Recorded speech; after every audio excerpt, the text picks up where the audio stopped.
நாளைக்கான வீடியோக்கான ஒரு ப்ரோமோ தாங்க வந்திருக்கு. ப்ரோமோ வந்து சூப்பரா இருந்துச்சு அப்படி தாங்க சொல்லணும். அதாவது நம்ம என்னதான் சுபா, ஹேமா, இந்திரா 3 பேர் இருக்காங்கல்ல, அவங்க போய் நம்ம ஹேமா பின்னாடி போனாலும் அவங்க வந்து கண்டுக்கிற மாரி இல்லைங்க. நீங்க என்னதான் எனக்கு கேக்கு செஞ்சு குடுத்தாலும் நான் வந்து விடமாட்டேன். நான் வந்து வில்லி கேரக்டர் தான் இருக்க போறேன் அப்படின்னு சொல்லிட்டு அடம் பிடிக்கிறாங்க அப்படின்னு தாங்க சொல்லணும். அதாவது ஒரு பழமொழி கூட சொல்லுவாங்கல்ல, என்னதான் நாய கூப்பிட்டு குளிப்பாட்டி நடு வீட்ல வச்சாலும் அது செய்ற வேலைய தான் செய்யும் அப்படிங்கிற மாரி வந்து ஹேமா ஆகி போயிட்டாங்க அப்படின்னு தாங்க சொல்லணும். என்ன சொன்னாலுமே அவங்க வந்து இந்திரா பேச்ச கேட்குற மாரி இல்லைங்க. அதெல்லாம் பார்க்குறவங்க சேனல் மட்டும் மறக்காம லைக் அண்ட் சப்ஸ்கிரைப் மட்டும் பண்ணிருங்க. ஃபஸ்ட்டு எடுத்தோடனே நம்ம இந்திரா, காவியா, அதுக்கடுத்து சுபா 3 பேருமே வந்து ஹேமாவோட ரூமுக்குள்ளே போகிற மாதிரி தான் காட்டிக்கிட்டு இருக்காங்க. வழக்கம் போல் அவங்க வந்து அவங்க ஹஸ்பண்ட் கிட்ட சொல்லிட்டு இருப்பாங்களா, என்னங்க உங்கள் அம்மா வந்து அவங்கள தான் நல்லா பார்த்துக்கிறாங்க, என்னை வந்து சரியாக பார்த்துக்கிற மாட்டேங்காங்க, அது அவங்க தான் அவங்களுக்கு வந்து மருமகளா, நாங்களாம் மருமக கிடையாதா அப்படிங்கிற மாதிரி புலம்பிக்கிட்டு இருப்பாங்களே எப்போ பார்த்தாலும். அதே சண்டை தான் இப்போயும் போய்கிட்டு இருக்கிற மாதிரி காட்டிக்கிட்டு இருக்காங்க. அந்த நேரத்தில் உள்ளே வராங்க, என்னக்கா ஆச்சு அப்படிங்கிற மாதிரி இந்திரா வந்து உள்ளே வராங்க. இதுக்கு எல்லாத்துக்குமே காரணம் நீ தான். என்ன நீங்கள் 3 பேருமே போட்டி போட்டு அந்த நெக்லஸை வந்து நீங்கள் வாங்கிக்கலான்னு பார்த்தீங்களா, நான் சும்மா விட மாட்டேன், நானும் போட்டியில் இருக்கேன் அப்படிங்கிற மாதிரி சொல்கிறாங்க.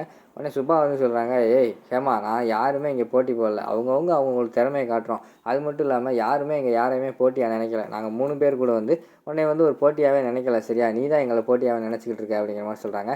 அக்கா, அதெல்லாம் எனக்கு தெரியும், நீங்கள் என்னென்ன பண்ணுறீங்க எல்லாமே நான் கவனிச்சிக்கிட்டு தான் இருக்கேன். என்ன தான் நானும் இந்த வீட்டுக்காக எவ்வளோ தான் உழைச்சி பாடுபட்டாலும் அத்தை வந்து என்னை கண்டுக்கிறதே கிடையாது. அப்படி என்னத்தை பாடுபட்டாங்கன்னு நமக்கும் அது தெரியல.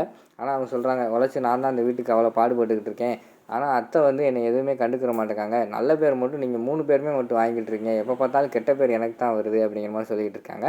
உடனே இந்திரா வந்து சொல்கிறாங்க, ஸ்கேமாக்கா அதெல்லாம் ஒன்றுமே கிடையாது, உங்களை யாருமே எதுவுமே சொல்லலையே, எதுக்கா இப்போ தேவையில்லாமல் பேசிக்கிட்டு இருக்கீங்க அப்படிங்கிற மாதிரி சொல்கிறாங்க. இந்திரா, நான் உன்கிட்ட பேசவே இல்லை, உன்னைய பற்றி எல்லாமே எனக்கு தெரியும், சரியா? உன்கிட்ட பேச எனக்கு விருப்பம் இல்லை. இவங்க 2 பேர் கூட ஓகே தான், ஆனால் உன்கிட்ட வந்து எனக்கு பேசுகிறதுக்கு சுத்தமாகவே விருப்பம் கிடையாது, சரியா? இவங்க 2 பேர் வேணால் உன் பேச்சை கேட்டுக்கிட்டு அவங்க கூட சால்ரா அடிக்கலாம். நான் அப்படி கிடையாது. நான் வந்து இந்த வீட்டில் உனக்காக சால்ரா அடிச்சுக்கிட்டு இருப்பேன்னு வந்து நீ ஒரு காலம் நினச்சிக்கிட்டு இருக்காது அப்படிங்கிற மாதிரி சொல்கிறாங்க. அக்கா, நான் எதுக்கு அப்படி நினைக்க போகிறேன், நான் அவங்கள அப்படி நினைக்கவே இல்லைக்கா, ஆசையாக அவங்கள பார்க்கலான்னு தான் வந்தோம், ஏன்க்கா இப்படி பேசிக்கிட்டு இருக்கீங்க அப்படிங்கிற மாதிரி சொல்கிறாங்க. நான் உங்களை பார்க்கணுன்னு கூப்பிட்டேனா, நீங்கள் எதுக்கு இங்கே வந்தீங்க, என் ரூமுக்குள்ளே வர்றதுக்கு உங்களுக்கு யார் அனுமதி கொடுத்தா? ஒன்றுமே நீங்கள் 3 பேர் வந்து என் ரூமுக்குள்ளே வரவே கூடாது அப்படிங்கிற மாதிரி சொல்கிறாங்க. உடனே நம்ம வெற்றி இருக்கார்ல, வெற்றியை பார்க்காங்க 3 பேரும். ஹேமா, என்ன ஹேமா இப்படி பேசிக்கிட்டு இருக்க, உனக்காக அன்றைக்கி கேக்கெல்லாம் செஞ்சு கொடுத்தாங்க, உன் மனசை வந்து குளிர் வைக்கிறதுக்காக தான் அப்படிலாம் செஞ்சுக்கிட்டு இருக்காங்க அப்படிங்கிற மாதிரி சொல்கிறாங்க. என் மனசை குளிர் வச்சுட்டு நெக்லஸை வந்து இவங்க அடிச்சுட்டு போகலான்னு பார்த்துக்கிட்டு இருக்காங்க, அதுக்கெல்லாம் நான் இடம் கொடுக்க மாட்டேன்.